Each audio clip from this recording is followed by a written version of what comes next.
Bueno, pues bienvenido a tu casa, doctor Ramón Parra Michel. El doctor tiene grado de doctor del CIMBESTAB, Unidad Zacatenco en el 2003, en Ingeniería Eléctrica con especialización en telecomunicaciones con énfasis en procesamiento estocástico de señales. Ha impartido cursos de maestría y especialización en el ITESO, CIMBESTAB, Siemens, Lucent Technologies, MAVE e Intel. Actualmente dirige el grupo de comunicaciones inalámbricas y JOC, siendo su grupo el único en América Latina con acceso al PDK-16NM de Intel. Con ustedes, el doctor Ramón Parra Michel, que nos compartirá la conferencia Desarrollo de Circuitos Integrados con Tecnología Nacional en México. Doctor, adelante, por favor.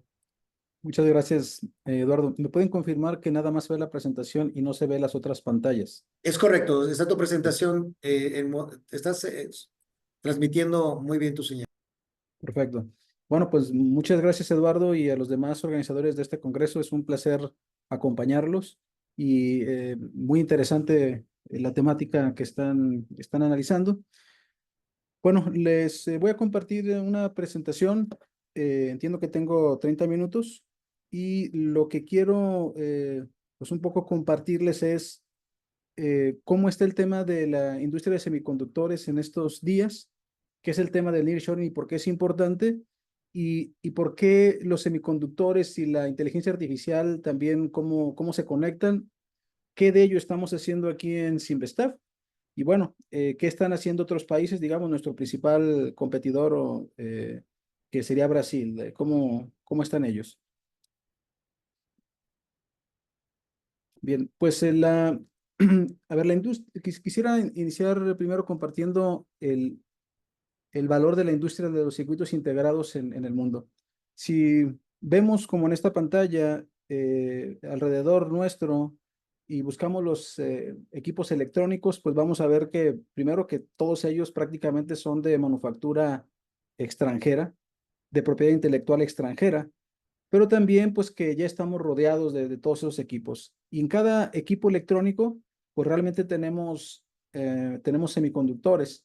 Voy a compartirles aquí rápidamente una presentación para si tenemos algunas personas en la audiencia que no estén muy familiarizados con qué es un circuito integrado o un producto electrónico.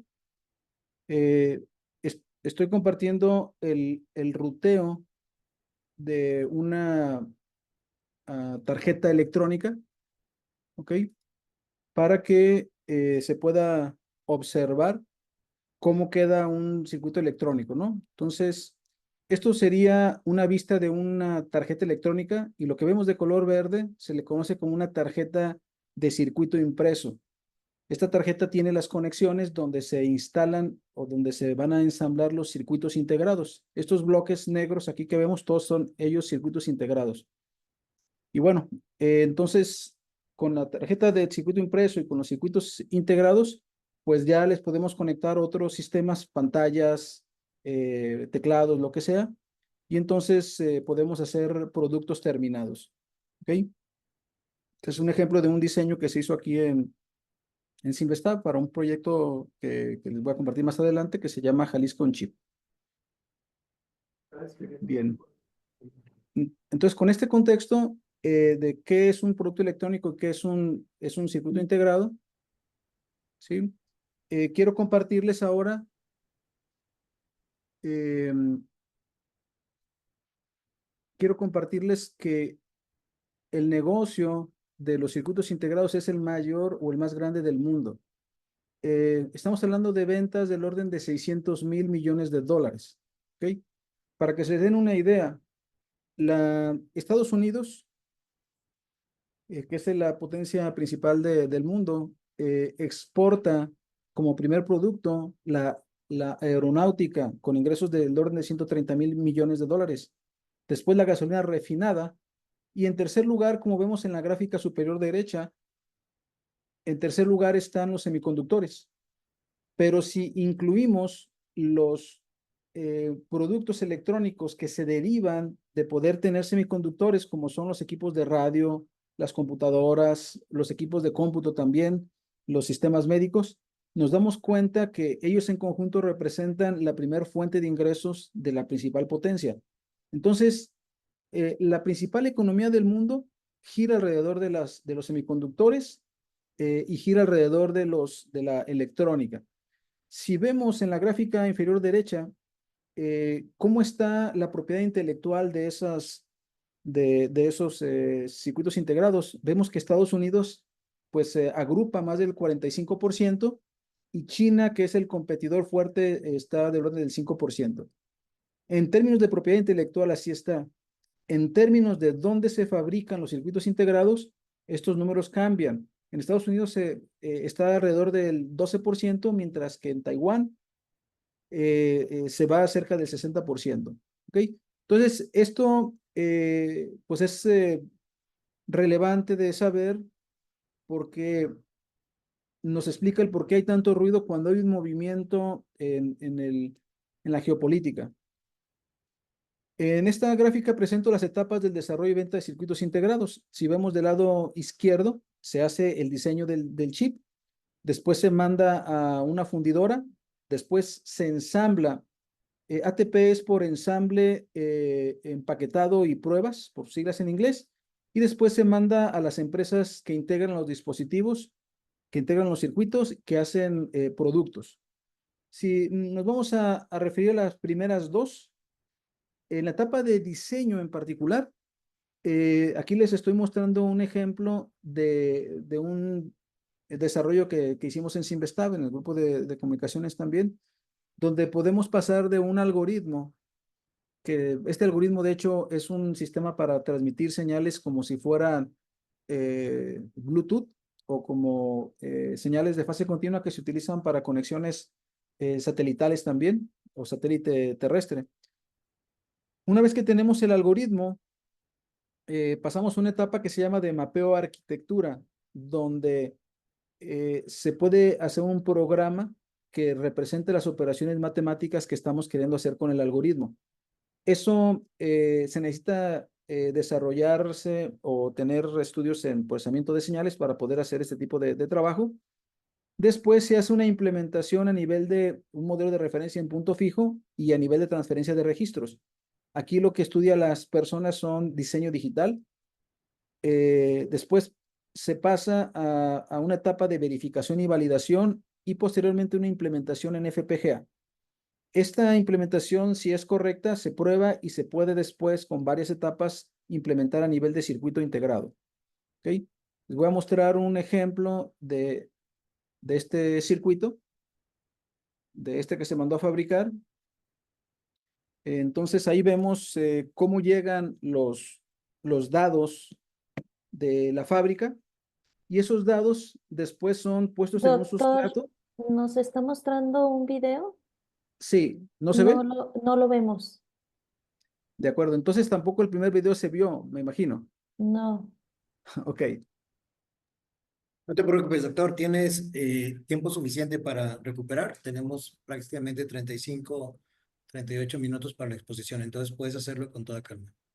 perfecto. Déjame, comparto entonces mi pantalla.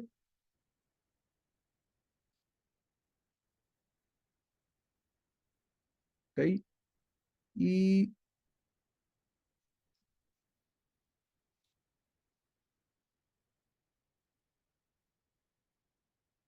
¿se ve el video?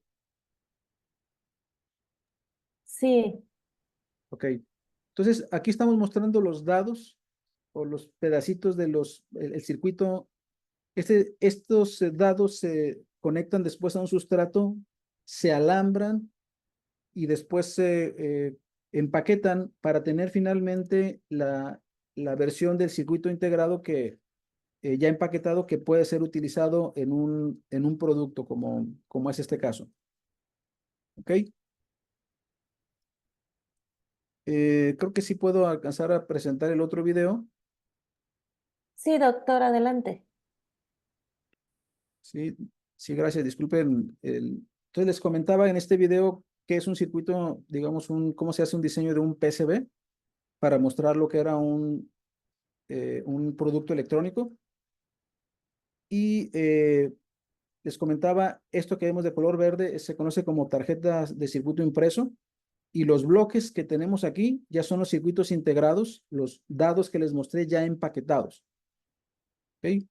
Entonces, pues los circuitos, los productos electrónicos los hacemos de tarjetas de circuito impreso principalmente y de circuitos integrados. ¿Ok?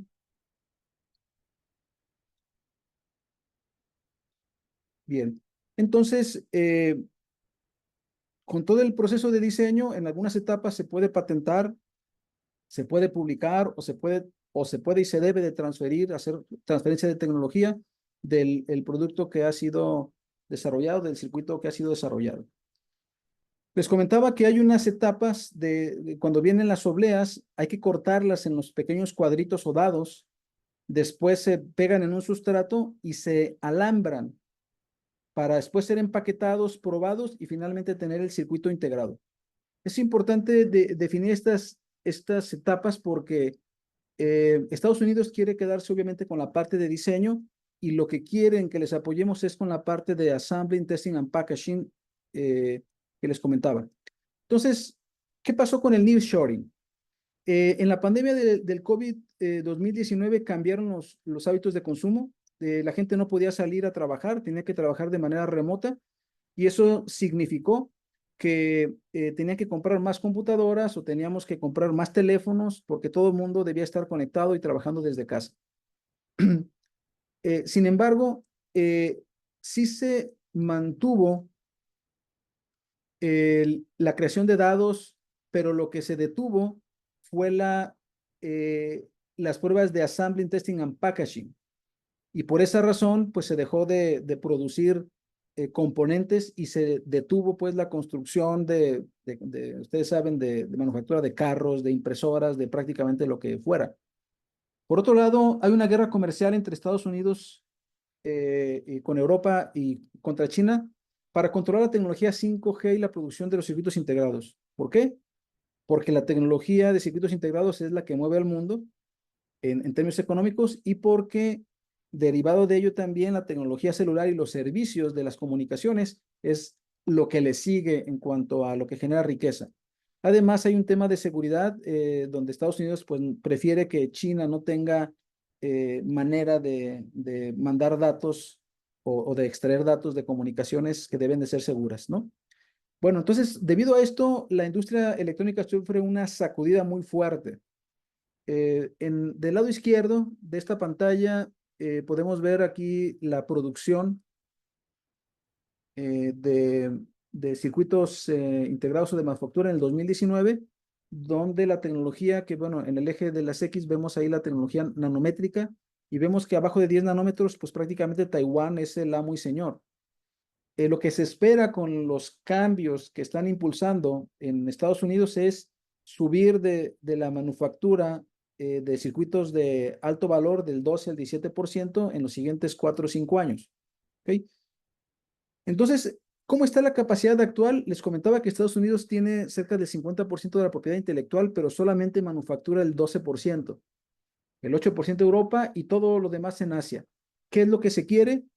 Estados Unidos y Europa quieren mantener el 50%, pero China, pues pretendía, estos son números del 2019, desde el 2017, perdón, pretendían llegar para el 2025 al 70% de la producción con su propia propiedad intelectual de los circuitos integrados, pues lo cual no sucedió. Ok, entonces, este movimiento de fábricas o de etapas de diseño, desarrollo o pruebas, a otros países se le conoce como nearshoring.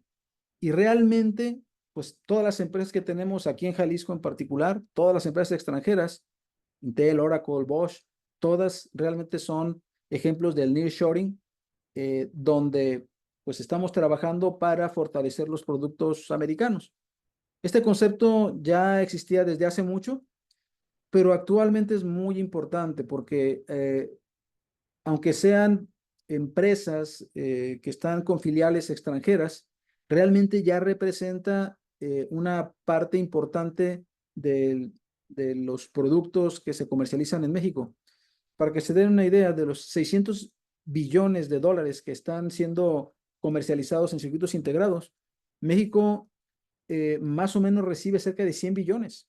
Importa cerca de una quinta parte de todo ello y es uno de los principales países que manufactura productos.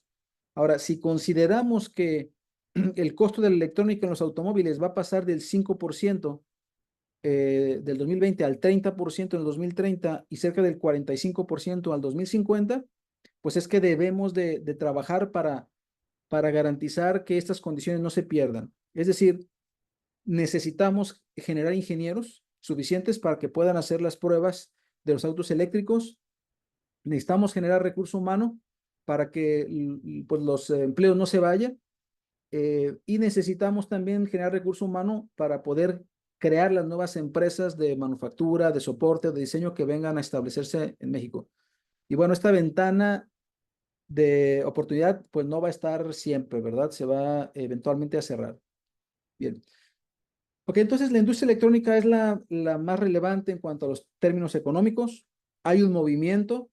Estados Unidos se quiere traer las cadenas de suministro para acá, para no depender de Asia. ¿Y qué es lo que quiere realmente Estados Unidos? Ellos han mandado varias visitas del Departamento de Estado para hacer negociaciones con los gobiernos estatales y federales, y ahora es muy claro lo que quieren. Ellos quieren que se venga industria, porque no tenemos manera de crearla, que haga manufactura de tarjetas de circuito impreso, de PCBs. También quieren atraer industria americana y asiática para traer actividades de assembly, testing and packaging. Y quieren que les desarrollemos recursos humanos, principalmente técnicos, para suministrar al personal requerido para esas actividades. ¿Ok? Esta es una convocatoria reciente que salió en agosto de este año, donde dice Estados Unidos, de mi fondo ITSI, para fortalecer la cadena de suministro, van $2 millones para que generen material humano que fortalezca las actividades de PCBs y Assembling, Testing and Packaging. Esa es una propuesta, obviamente, que participamos entre varias instituciones dentro de un consorcio. Está el Cinvestav, está el INAO, está la UDG, entre otras instituciones y empresas. Bien, ¿qué significa esta situación para nuestros ingenieros? Interesantemente, para los jaliscienses. Bien, comentamos que Estados Unidos quiere fortalecer la cadena de suministro de semiconductores. Y esto significa realmente generar recurso humano.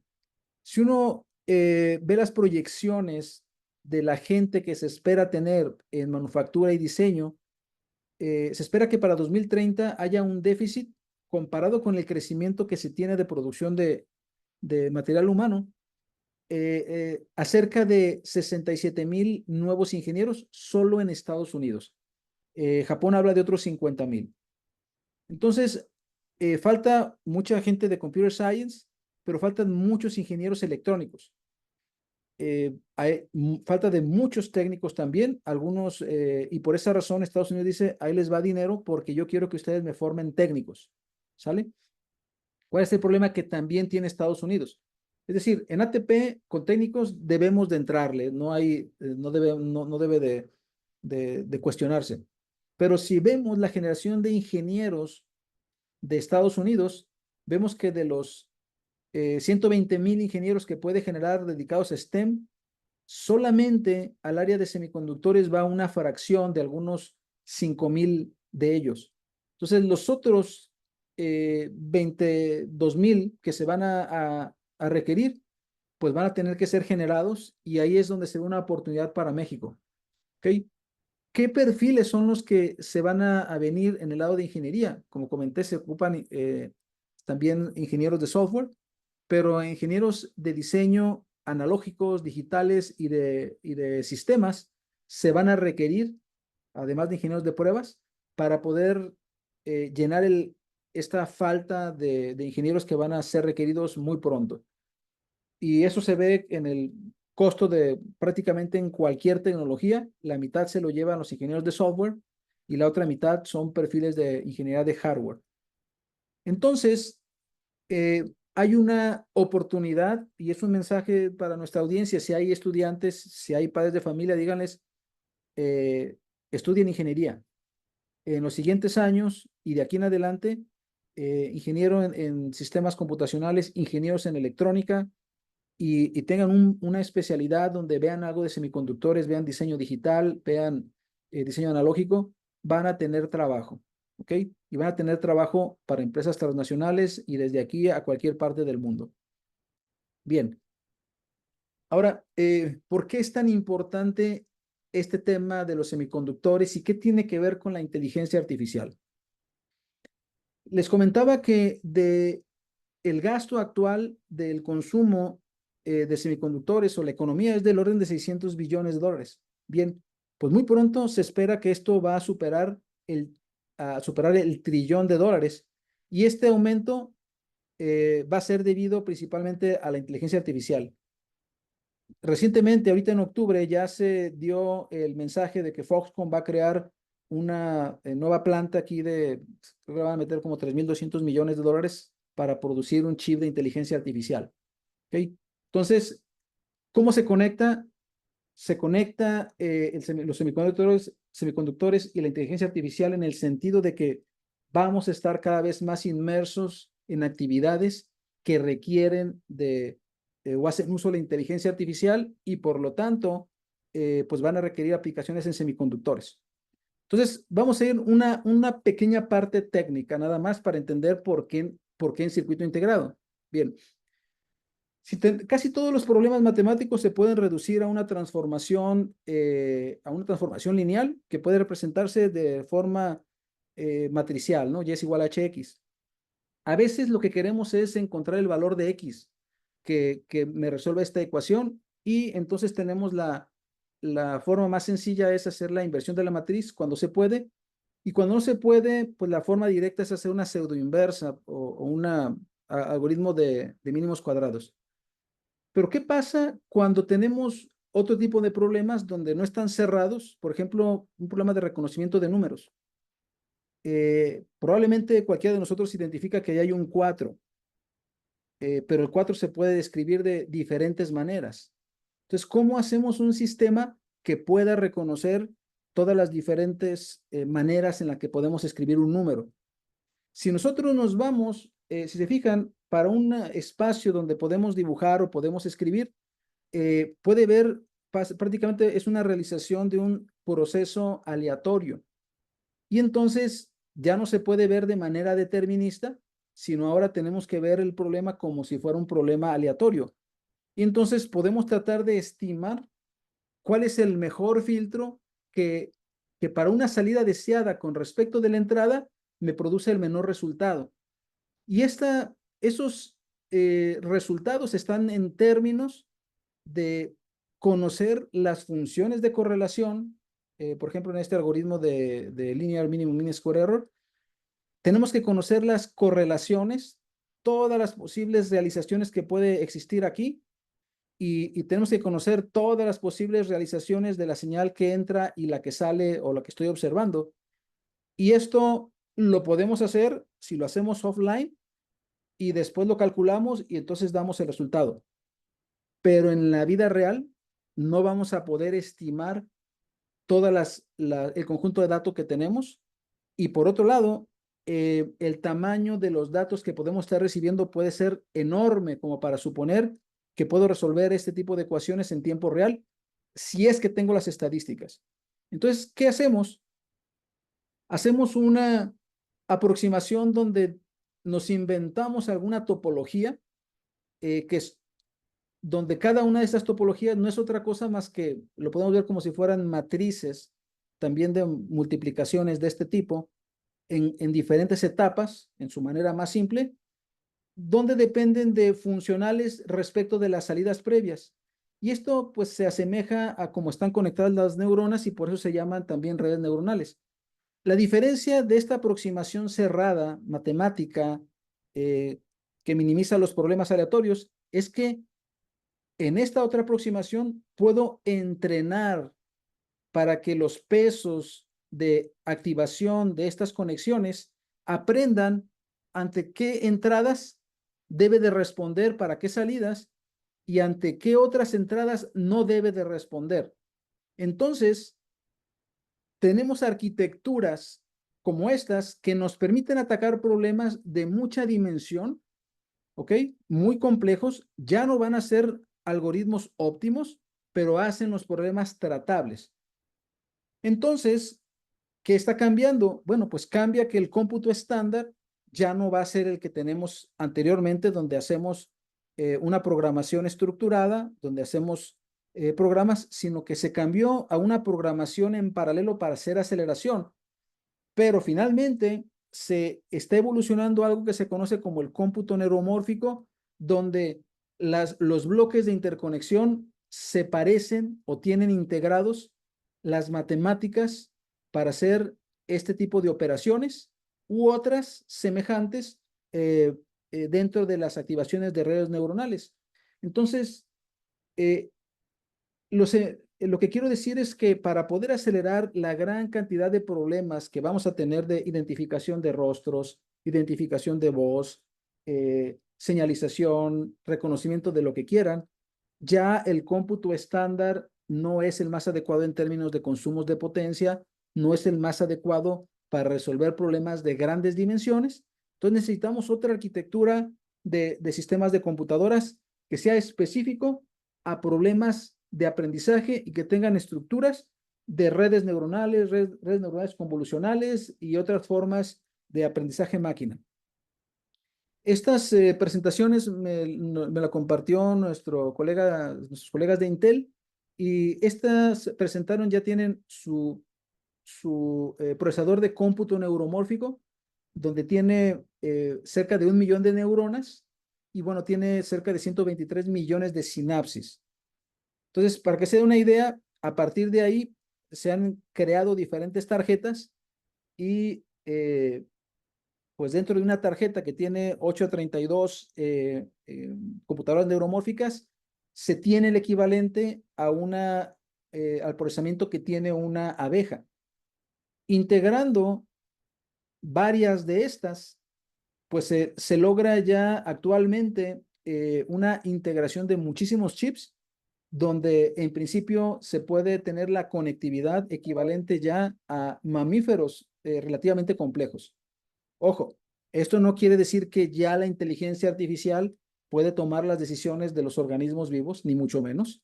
Lo que quiere decir es que muchas tareas de reconocimiento que eh, eran demasiado complejas para hacerse con el cómputo clásico, ahora se pueden hacer con el cómputo neuromórfico.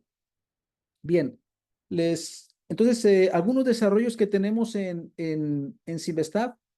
Primero les comparto que en el 2000 ya el Simvestab diseñaba circuitos integrados comerciales, pero pues cuando surge Intel y se lleva a nuestra gente, profesores, perdimos la capacidad, que del 2014 al 2018, por medio de un proyecto llamado Jalisco on Chip y con apoyo del gobierno del estado, la Secretaría de Desarrollo Económico y la Secretaría de Innovación, Ciencia y Tecnología, creamos este proyecto con el objetivo de poder volver a potenciar el desarrollo de los semiconductores en Jalisco. Entonces aquí el gobernador Enrique Alfaro pues dio el apoyo y la venia, y a partir de ahí tenemos algunos resultados.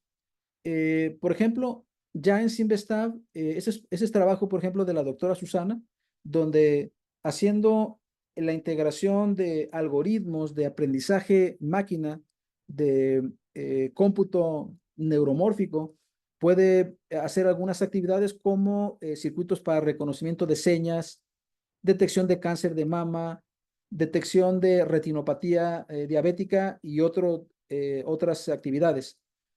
Simvestab ganó aquí el primer lugar en la generación de una red para generar inteligencia artificial por la compañía iFabless. Entonces, ¿qué conocemos en el Simvestab?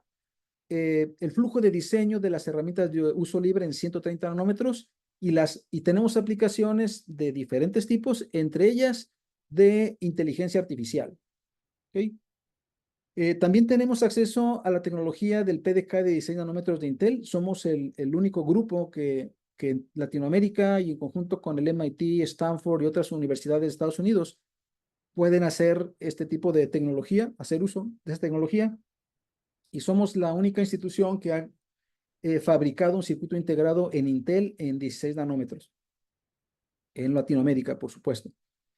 También tenemos un programa de desarrollo o de educación avanzado en diseño de tecnología de semiconductores, donde para ciertos grupos que no pueden estar durante 2 años haciendo una maestría con nosotros, toman 6 materias de maestría durante 6 meses más inglés, y dentro de estos programas salen con las habilidades necesarias para poder trabajar en la industria de semiconductores. ¿Ok? Y bueno, importante decir, estos programas son sin costo. Es importante compararnos, y por eso quisiera mencionar el caso de Brasil. A ver, nosotros en el 2004 dejamos de producir circuitos integrados comerciales. En el 2005 Brasil funda su programa de microelectrónica, y actualmente ya tiene 23 empresas en Europa, en Estados Unidos, en Brasil, que dan servicio y producen productos basados en circuitos integrados nacionales. Tienen aquí que llegaron en el 2018 a los 100 millones de circuitos integrados vendidos, porque le pusieron un circuito de identificación de pasaporte fabricado en Brasil. Nuestros programas de capacitación no tienen costo.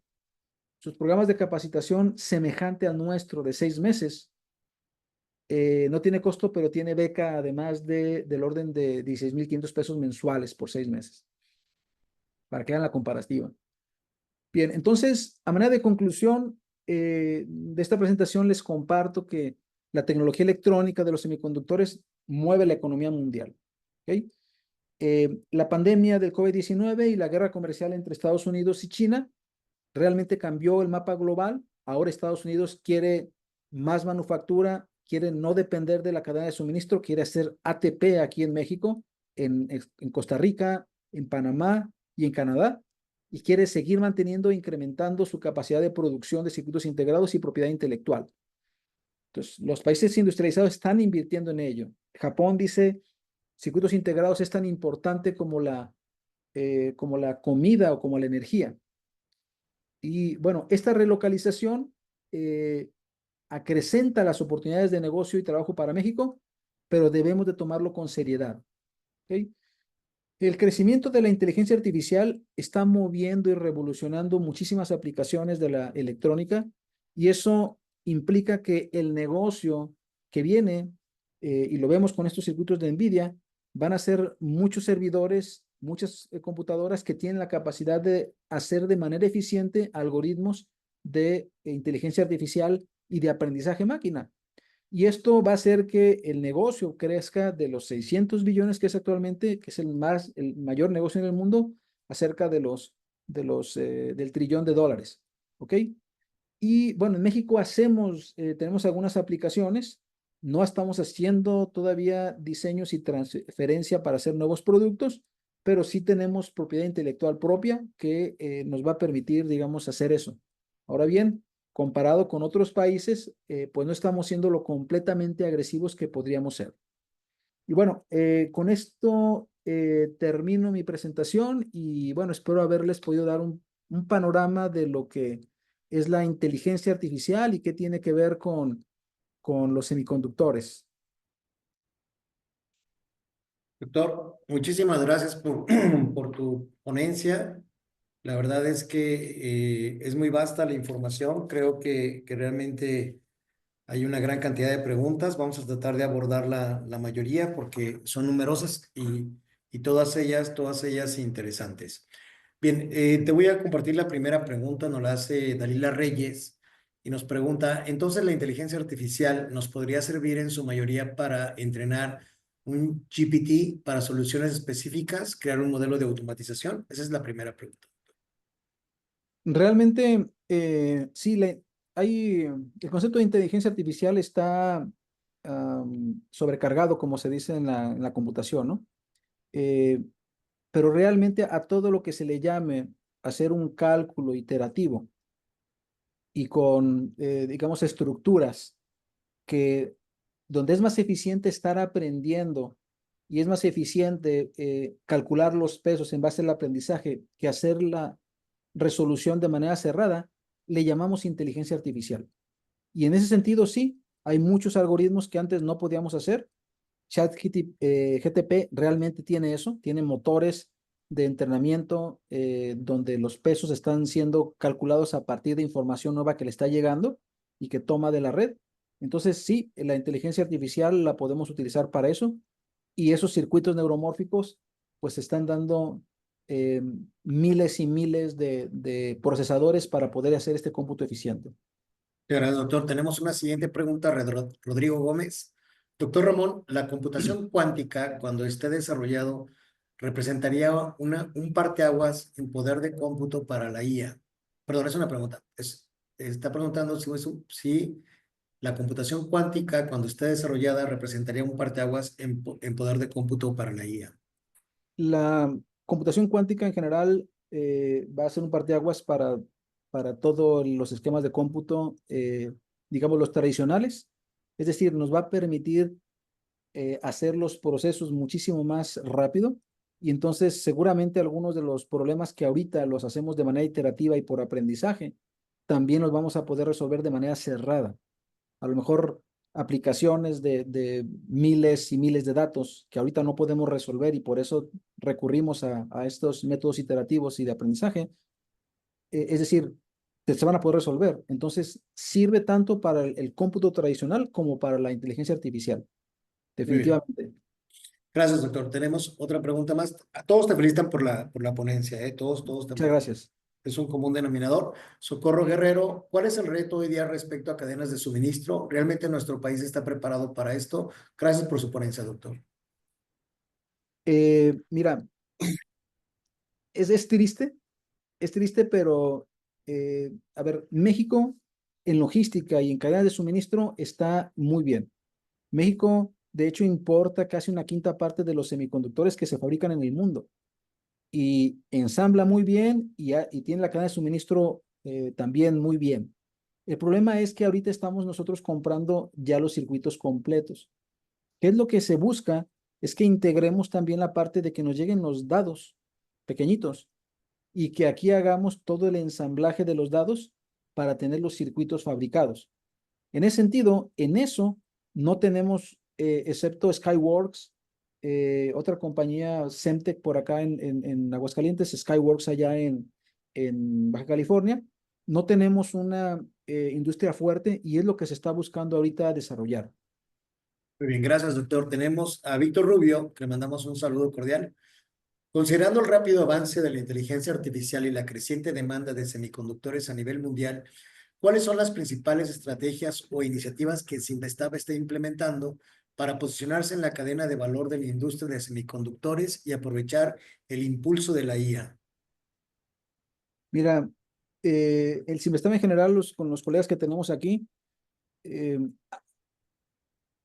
ha apoyado a otras instituciones y al gobierno del estado y a la empresa, primeramente, digamos, en cursos. Como ustedes saben, igual que colegas de otras instituciones, pues nuestro principal producto son recursos humanos.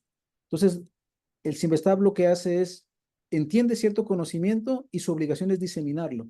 Entonces, tenemos expertos en inteligencia artificial, gente en semiconductores que hace algoritmos de inteligencia artificial y el objetivo es, ya que conocemos un concepto, lo buscamos diseminar. Y por otro lado, entonces eso es algo que el Sinvestab está haciendo. Por otro lado, el Sinvestab también tiene investigadores que están buscando innovar y buscando patentar para encontrar algoritmos que solucionen de manera más eficiente los problemas comunes o que aquejan a todos. Entonces, estamos haciendo también investigación, estamos haciendo patentes y también tenemos desarrollo de semiconductores asociado a ello. Muchas gracias, doctor. Tenemos una pregunta más, dos más. Bueno, ahí, Adelante. tienes muchísimas preguntas, pero vamos a ver cuántas logramos colocar para que nos las compartas tus respuestas.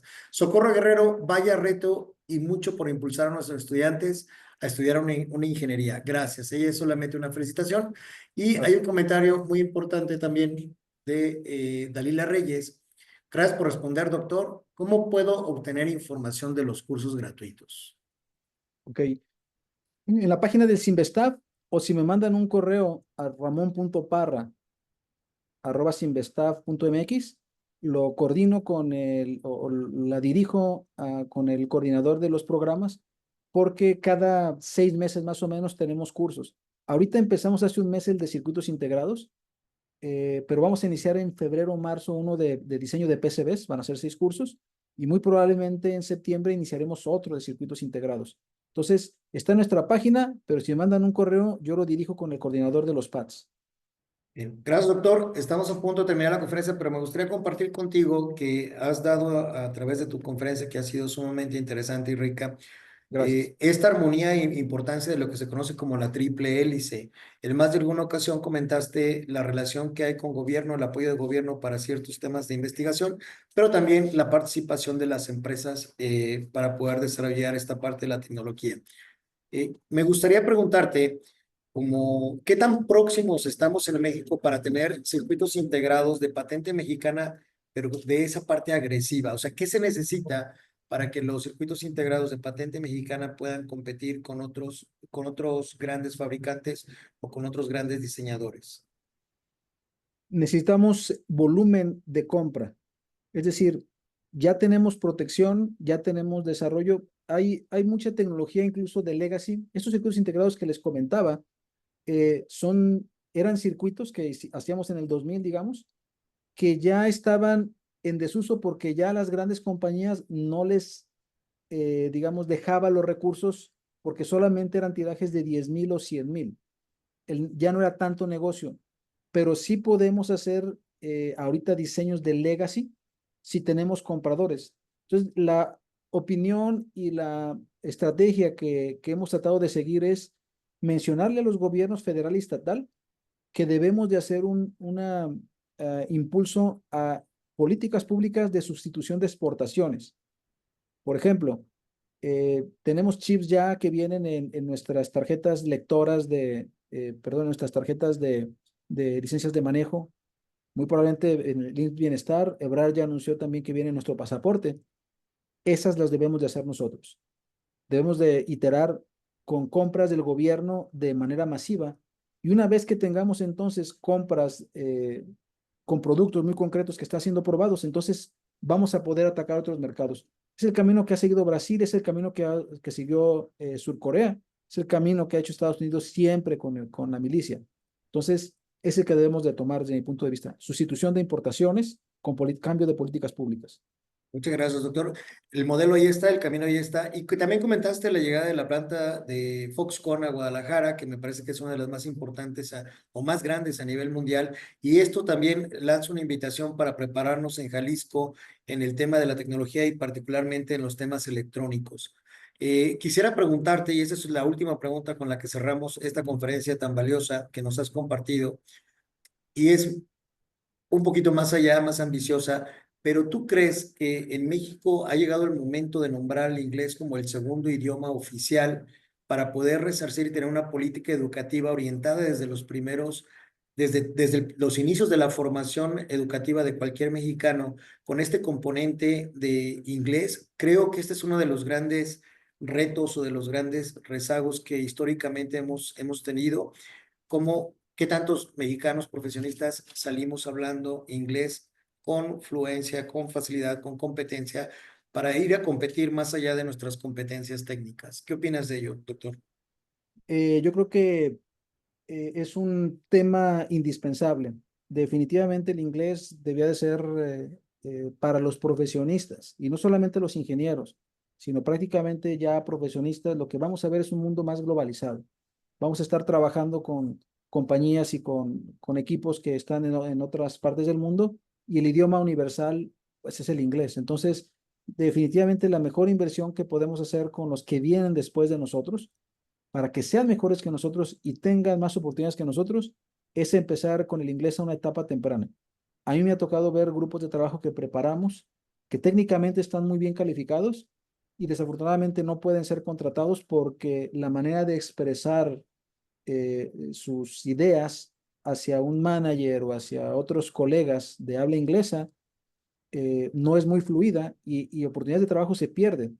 Entonces, sí, muchas gracias por traerlo a colación, pero es indispensable que cambiemos esa política también de educación en México.